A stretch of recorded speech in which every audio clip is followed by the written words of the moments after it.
Hola a todos, ¿qué tal? ¿Cómo les va? Bienvenidos a esta teleconferencia de Invertir Online. La verdad que hoy es muy interesante la charla que tenemos. Un mérito, le tengo que agradecer a Agustín Fernández del equipo de Research, que pudo mover contactos y conseguir a una persona tan importante como es el señor Héctor Torres, que viene hoy a dar la teleconferencia con nosotros. Como ustedes saben, tema coronavirus y demás, estamos todos a la distancia, pero particularmente el señor Héctor Torres vive en Suiza actualmente, con lo cual, digamos, además tuvimos que hacerla vía Skype a la entrevista. Héctor Torres fue dos veces director ejecutivo del Fondo Monetario Internacional, primero en un periodo hace varios años durante el gobierno de Néstor Kirchner y la segunda parte durante los años 2016 y 2017. Además tuvo una carrera dentro del cuerpo diplomático argentino, o sea, es una persona que sabe muchísimo. A ver, a mí lo que más me gustó, les confieso, nosotros esta charla es grabada, yo ya charlé con él, estoy haciendo esta presentación después de haber charlado con él, ya sé lo que dijo y en realidad me parece súper destacable su visión de cómo debe llevarse adelante una negociación. O sea, nosotros normalmente hemos entrevistado a gente que sabe mucho de finanzas, pero se concentra, como nosotros también, mucho, digamos, en los números y demás, mientras que en este caso él tiene una correctísima visión de cómo debe llevarse adelante la negociación, qué camino debe tomar la Argentina para llevar a buen puerto esta negociación, cosa que no necesariamente desde su punto de vista lo está haciendo actualmente. También entonces analiza un poco cómo es la situación de todos los mercados, qué está pasando con la crisis de deuda global, qué está pasando con los emergentes, y eso aparentemente sería un buen punto para Argentina, nos daría ahí un salvoconducto que si no, no tendríamos. La verdad que bueno, súper interesante esta charla, así que bueno, un gusto poder contar con la presencia del señor Héctor Torres, así que bueno, pasemos a la charla.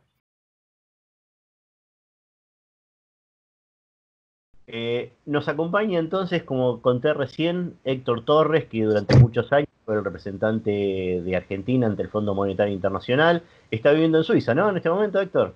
Sí, en Ginebra, correctamente. Bueno, ¿y cómo lo trata la situación allá? ¿Cómo está el tema coronavirus allá? Está muy, muy serio.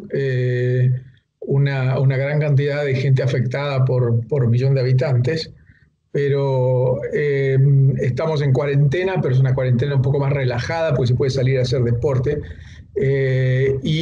Las instalaciones hospitalarias no están desbordadas, todavía tienen lugar en terapia intensiva, con lo cual eh, eso trae un poco más de tranquilidad. Claro, claro. Bueno, vamos al grano directamente, si le parece, vamos a lo nuestro, ¿no? Lo que nos trae aquí es el tema de la situación de la renegociación argentina de la deuda. Bueno, al momento de grabar esta teleconferencia, nosotros todavía no tuvimos la novedad de cuál fue la presentación que hizo el ministro Guzmán a los bonistas bajo la ley Nueva York, pero sabemos que es inminente esta presentación. Así que, si le parece, y como para ser un poquito más prolijo, yo quisiera entender primero su visión global y después, si le parece, bajamos un poquito a Argentina.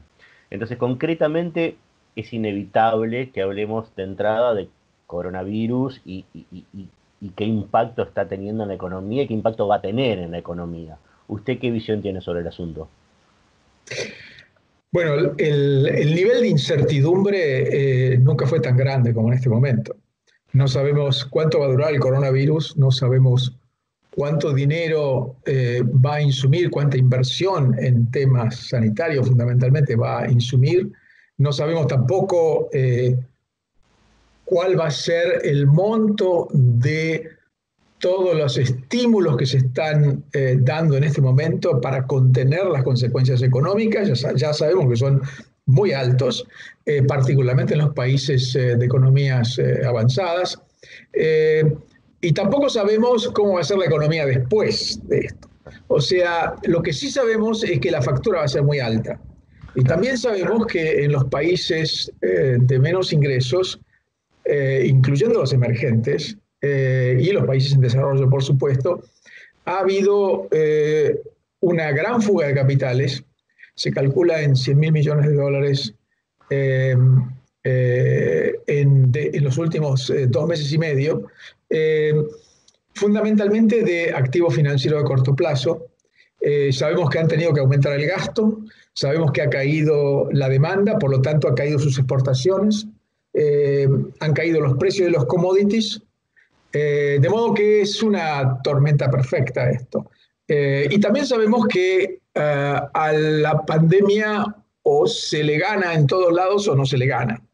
Eh, de modo que esa es una situación, digamos, yo quiero destacar esto, nunca hubo tanta incertidumbre en los últimos, yo no sé, de 1930 en adelante, yo asumo, porque yo obviamente no estaba vivo, pero, eh, pero digamos, yo no me acuerdo de un momento de tanta incertidumbre como este. Qué locura, qué locura. Bueno, y pero particularmente los países emergentes, porque en un momento mencionó los 100.000 millones de dólares que se fueron de emergentes, y Sí. aparte el ratio de deuda sobre PBI de emergentes es importante.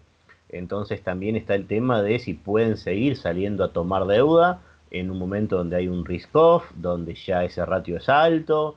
Bueno, y Argentina metido dentro de todo esto, ¿no? Pero el grupo emergente, ¿cómo está parado ante esta situación? Bueno, en realidad hay una cantidad de pedidos cada vez más grandes de moratorias.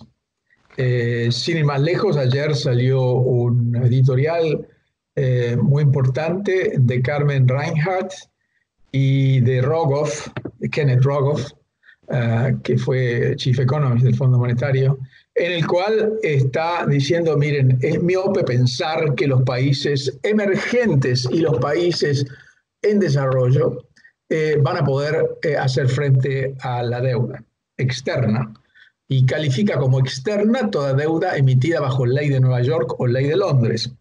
Ok, Por lo cual pide una moratoria extraordinaria, le pide al fondo que pilotee una moratoria extraordinaria porque dice va a haber defaults masivos y compara los tribunales de Nueva York y los tribunales de Londres con lo que le pasa a los hospitales. Van a estar igualmente desbordados y no van a saber cómo atender esta situación. Eh, ese es un editorial muy fuerte que salió ayer, pero no es el único. Hoy salió otro muy importante en el Financial Times. Del mismo tenor, no propone necesariamente el mismo tipo de moratoria. Hace unos días, Alfonso Pratgay sacó un editorial también en el Financial Times, proponiendo algo diferente, pero también apuntando a que la deuda no era sustentable. Lo que Alfonso proponía era que el fondo saliera de collateral, claro. básicamente, garantizara el servicio de deuda de los países, deuda pública de los países emergentes y los países en desarrollo por el lapso de un año, hasta que se aclare la situación. El Peterson Institute en Estados Unidos, que es un instituto muy reconocido, también pidió una cosa parecida. De modo que, digamos, todo parece indicar que efectivamente el virus va a traer una ola de defaults de países emergentes o países en desarrollo, eh, o por lo menos un standstill negociado, que sería lo mejor. Claro. Esa es un poco la situación, sí. Bueno, y las empresas no están en mejor situación que ellos, ¿no? Eh, Absolutamente, absolutamente, absolutamente, o sea absolutamente. que de algún modo lo que está negociando Argentina es, digamos, es poniendo sobre la mesa lo que ya se está hablando que van a tener que hacer todos los emergentes. Algún periodo de mora, alguna facilidad de pago. O sea, Argentina tenía una urgencia propia anterior, pero de algún modo entonces esto está emparejando a Argentina con el resto de los emergentes. Sí, yo diría que nuestro problema idiosincrático que viene de antes, digamos, del coronavirus, queda disimulado en el medio de este desastre Claro. generalizado. Lo que pasa es que, digamos, nosotros adoptamos una estrategia de negociación que hizo que usáramos reservas. Bueno, primero, que el gobierno decidiera no negociar con el fondo, sino negociar con los acreedores privados. Primero, cosa que es una cosa en general eh, que no se hace. Sí. Segundo, el ministro hizo muy claro de que él actuaba de buena fe y que como demostración de eso estaba usando reservas.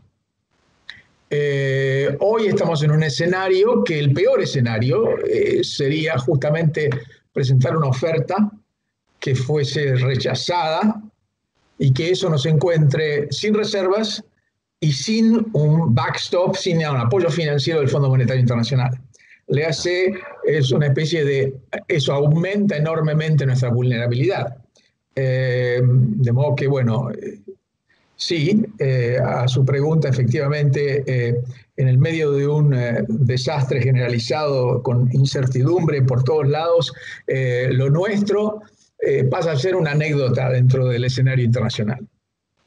A ver, planteé un tema que me parece interesante, que es, sería gravísimo hacer una propuesta que sea rechazada, pero también estás entre la espada y la pared, digamos. Por un lado, no te pueden rechazar, por otro lado, no podés ser tan generoso, tal que no termines resolviendo el problema, y me remito a las experiencias que tuvimos con la renegociación del 2001. Respecto a aquella situación, aquel momento, ¿hay algo que podamos aprender? ¿Hay algo distinto? ¿Hay algo que nos beneficie en este momento? Hay muchas cosas distintas, pero primero quiero ir a la primera observación que hiciste, de que sería gravísimo que nos rechacen la oferta. Yo creo que la peor de las situaciones es entrar en defaults por un rechazo de oferta y que nos encuentre en esa situación de vulnerabilidad. Pero yo he insistido muchas veces en que tenemos que ir a un standstill, que estamos en una situación de fuerza mayor. Cuando hay fuerza mayor, hay muchos contratos que no son de cumplimiento imposible. Y esto, además de estar reconocido en los prospectos de muchos títulos de deuda, es jurisprudencialmente aceptado que en situaciones de fuerza mayor hay contratos que son de cumplimiento imposible y no se trata de un default buscado. Yo creo que los acreedores estarían probablemente dispuestos a aceptar un desencillar hasta que aclare y aceptar un standstill para poder negociar, probablemente sobre la base de una estrategia diferente a la que adoptamos, cuando la situación permita hacer alguna promesa creíble. En este momento, la verdad, yo no me animo a decir que nada sea creíble, salvo que pateamos la pelota para adelante por muchos años. Claro. Pero después, bueno, después hay otra cosa. En realidad, todos queremos que la deuda argentina sea sustentable. Ahora, la deuda argentina no es sustentable, no solo, perdón, para recobrar esa sustentabilidad, no, yo creo que es un error enfocarse solamente en la quita. También tiene que ver mucho la confianza. La confianza en un programa económico, la confianza en que el acreedor principal de la Argentina va a renovar los créditos, que es el Fondo Monetario, la confianza para que las inversiones vuelvan. Porque en este momento vos haces una oferta para los acreedores. Pueden pasar dos cosas, que te la acepten o que te la rechacen. El problema es que si la aceptan, porque la oferta probablemente la vean como que en realidad los bonos están a 25 centavos y van a pasar a estar en 35 o 40. No me extrañaría que lo primero que hagan es venderlos para hacerse de esa pequeña diferencia de cash que en este momento todo el mundo quiere. Claro. Y un mes después, los bonos vuelven a valer 25. Nosotros estamos tan lejos del mercado de capitales como empezamos y obviamente más presos todavía del Fondo Monetario Internacional que lo que empezamos. Si no la aceptan, uno va a preguntarse, bueno, pero ¿para qué usé todas estas reservas? Si en realidad iba a ir a una negociación agresiva con los acreedores. Claro. Entonces, no sé, yo tengo muchas ganas de que esto ande bien y que le acepten la oferta, pero confieso que nunca terminé de entender la estrategia que siguió. Me refiero al ministro Guzmán. Sí, puede ser errática. Nosotros también, desde Invertir Online, pero muchos analistas, estamos intentando ver cómo es esta estrategia de negociación que por momentos parece más agresiva, por otros momentos no tanto.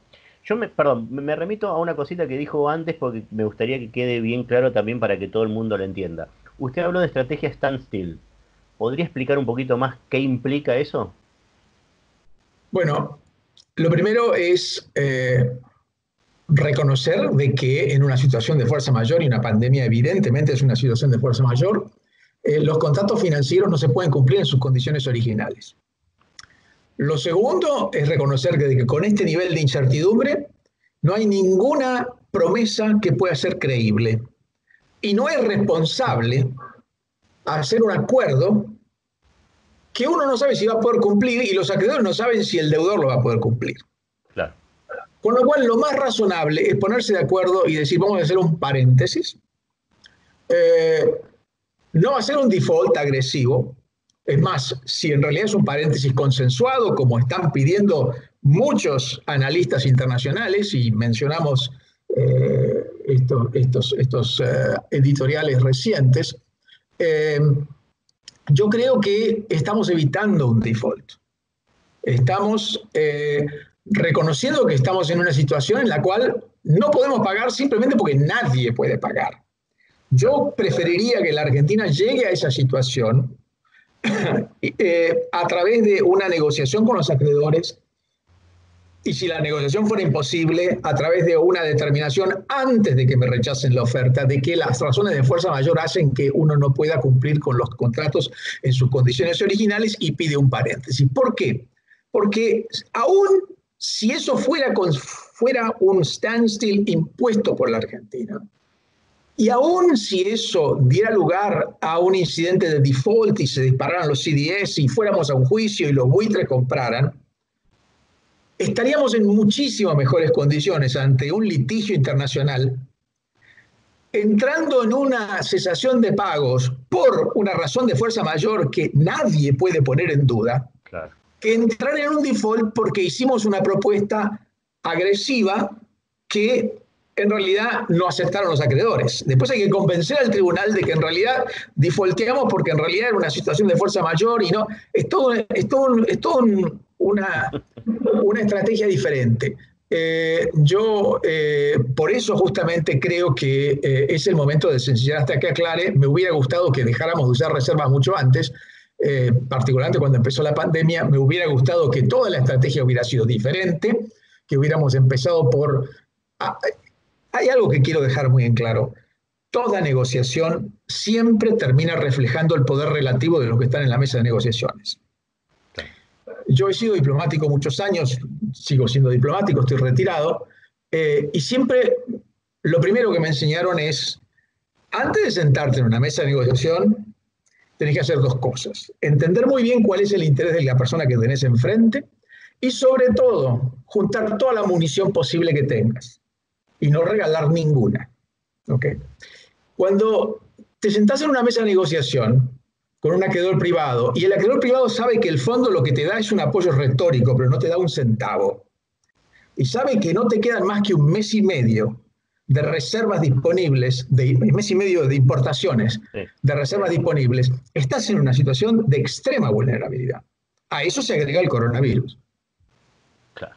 Bueno, y me remito de nuevo al 2001. En el 2001 nosotros abrimos una negociación básicamente en la que tuvimos que hacer una oferta atractiva para para que sea aceptada, y justamente en este contexto donde faltaba muy poquitito tiempo para que Argentina no pueda cumplir con sus obligaciones.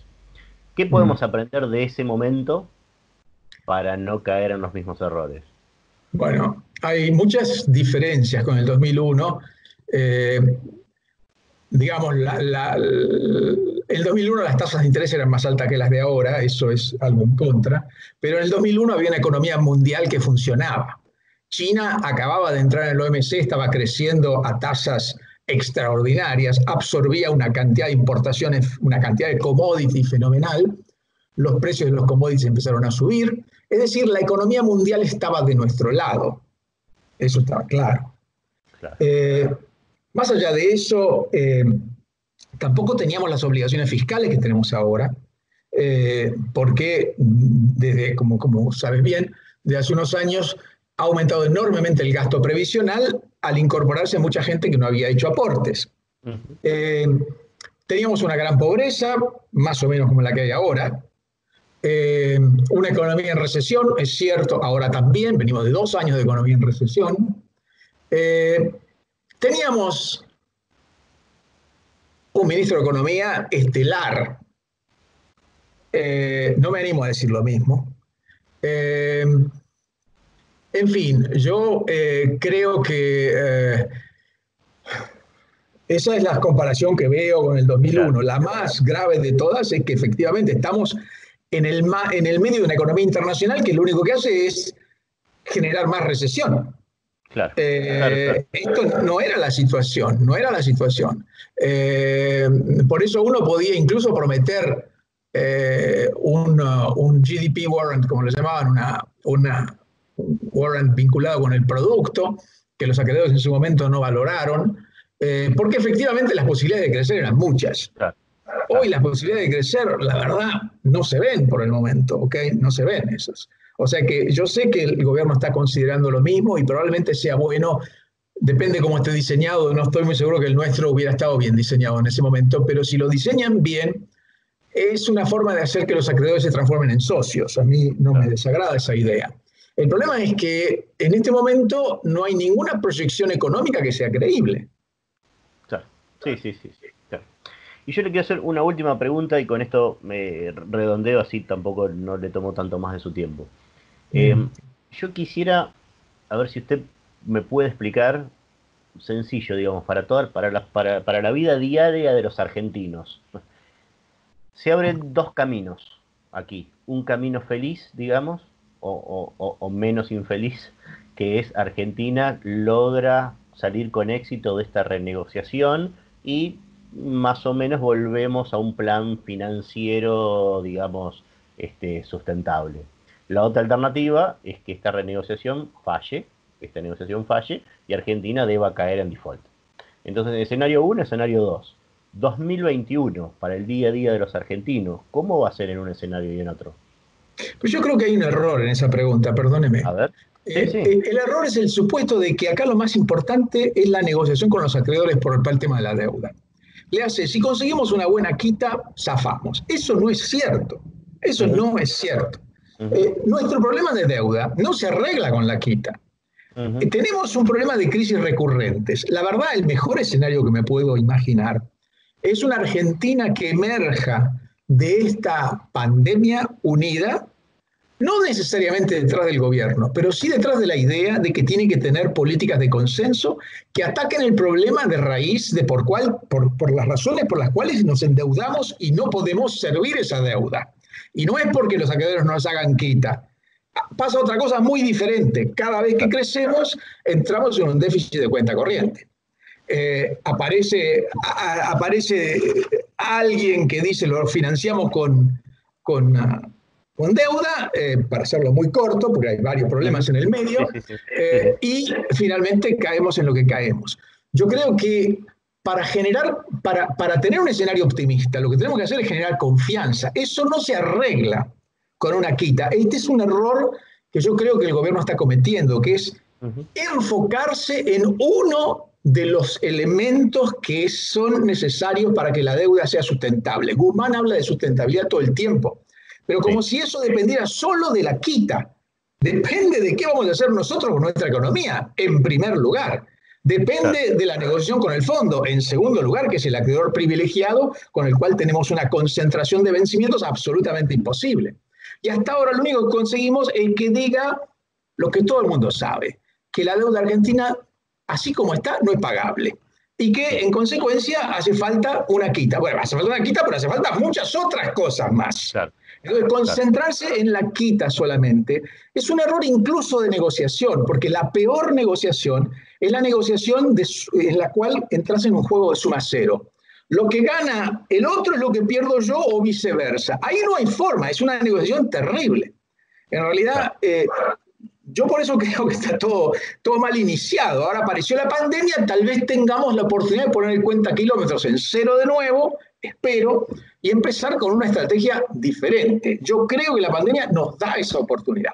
Yo creo que el standstill, o sea, la moratoria consensuada, nos da esa oportunidad de poner el cuenta kilómetros en cero, decir esta estrategia era un error, necesitamos una estrategia que centralice la negociación, centraliza el tema de la deuda no en la quita que le voy a sacar al acreedor, sino en la confianza que voy a demostrar, que voy a despertar en Claro, los inversores.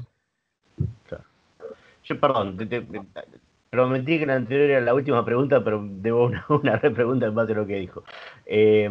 Muchas veces como analista yo veo una situación, imagino una posible solución y entonces digo, de algún modo me quedo tranquilo porque digo, bueno, hay una solución, hay una alternativa. Y después me desilusiono porque esa alternativa no se toma. Entonces, pregunta directa. ¿Usted ve como mejor alternativa el standstill? ¿Le parece que efectivamente ese es el camino que va a tomar el gobierno? Eso no lo sé. El standstill sirve para comprar tiempo y poner el cuenta kilómetros en cero. Pero cuando uno compra tiempo tiene que saber qué hace con el tiempo. Si Claro, después del standstill me voy a encontrar con la misma estrategia actual, perdimos el tiempo. Evidentemente, no soy optimista respecto a eso. ¿Qué es lo que va a hacer el gobierno? La verdad, no lo sé. Tengo la esperanza de que como no hay mal que por bien no venga, y como en realidad no somos el único país que va a estar defaulteando, que nos paremos ante el precipicio, miremos alrededor y digamos, ok, tenemos oportunidad de empezar de nuevo, este es un problema claro. demasiado grande y espero que eso lleve a la reflexión. De hecho, hay algo que es positivo, la gente está más unida que antes. Claro, claro, ¿Ok? Yo claro. no soy un fan de Alberto Fernández, pero la verdad estoy muy contento que tenga liderazgo en este momento. Es muy importante eso. Y espero que lo conserve eh, y que lo use bien. Genial. Bueno, Héctor, brillante. Muchísimas Al gracias, la contrario. verdad. Un nivel de análisis que no vemos nosotros todos los días. Normalmente estamos como muy enfrascados en el análisis de cada bono, de cada ítem, digamos, y el panorama macro muchas veces lo perdemos y me parece que puede hacer un buen resumen. Así que le agradezco muchísimo su No, al presencia. contrario. Gracias a ustedes. ¿Eh? Gracias a Bueno, ustedes. señor. Muy bien, hasta Adiós. luego. Hasta luego. Bueno, espero que les haya gustado. Habrán visto que efectivamente fue súper interesante la charla. Eh, Hay un par de cosas que tienen que tener presente. Uno, sabemos que es inminente el anuncio del ministro de Economía, Martín Guzmán, sobre las condiciones de la renegociación de la deuda. Eh, Esto todavía, al momento de haber grabado esta teleconferencia, todavía no se había hecho. Sabemos que es inminente. Esperemos que ya lo que estemos diciendo ahora no haya quedado viejo 2 minutos después de haberse publicado. Pero eso va a ser un punto importante. En Invertir Online vamos a hacer reportes especiales y demás, justamente cuando sepamos de qué se va a tratar la propuesta que haga la República Argentina a los tenedores de bonos con ley Nueva York. Queda una cosa más administrativa, como ustedes saben, todos los meses, todos los miércoles en esta teleconferencia sorteamos un libro, que el libro se llama Más allá del plazo fijo, es uno de los libros de la colección de Invertir Online. En este caso el sorteo lo ganó el señor Alejandro Cuiec, así que bueno, Alejandro, felicitaciones, te vamos a contactar para hacerte llegar la copia del libro, y para todos los que quieran participar tienen que registrarse www.invertironline.com/sorteo, y de ese modo ya están participando la semana que viene por otro libro. Así que bueno, esperemos verlos entonces el miércoles que viene y gracias a todos.